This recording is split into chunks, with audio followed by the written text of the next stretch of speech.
Sağlığımızı ilgilendiren bir haber, kalp krizi çağımızın birinci ölüm sebebi. Peki kalp krizi sırasında ne yapmalı? Bu konuda birçok yanlış bilgi var. Doğrusunu CNN Türk muhabiri Özgür Deniz Kaya araştırdı.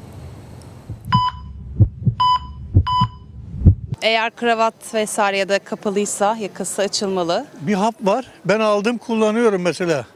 Göğsümde ağrı geldiği zamanlar o dil altına koyuyorum. Kalp krizi hala dünyada birinci ölüm sebebi. Peki yakınlarınız ya da siz kalp kriziyle karşılaştığınızda neler yapacağınızı biliyor musunuz? İşte böyle bir durumda kişi oturmalı, uzanmalı.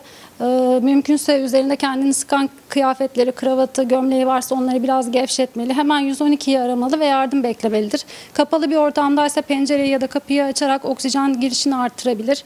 Sersemlik, halsizlik hissediyor, yapabiliyorsa ayaklarını kaldırabilir. Kalp krizi yaşı son yıllarda 20'lere kadar düştü. Uzmanlar da uyarıyor. Bu belirtilere dikkat. Göğsün ortasında baskı tarzında ağrı hisseder hastalar. Kol ağrısı, omuz ağrısı, çeneye yayılan, özellikle kravat bölgesi dediğimiz bölgeye yayılan ağrı, bazen bulantı, kusma, halsizlik, sersemlik gibi şikayetler de olabilir. Uzmanlar kriz anında öksürmek yararlıdır gibi yanlış bilgilere de dikkat çekti. Tansiyon bozukluğu, düşüklüğü ya da ritim bozukluğunuz varsa evet saniyelik bir etkisi olabilir.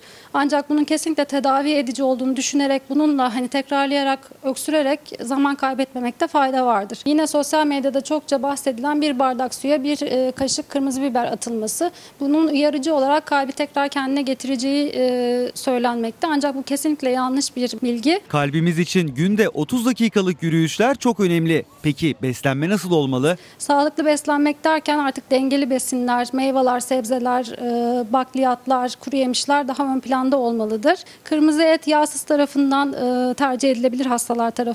Ve son bir uyarı daha. İlk yardım eğitimi almak sadece çevrenizde biri kalp krizi geçirirken değil, pek çok rahatsızlık sırasında hayat kurtarıyor.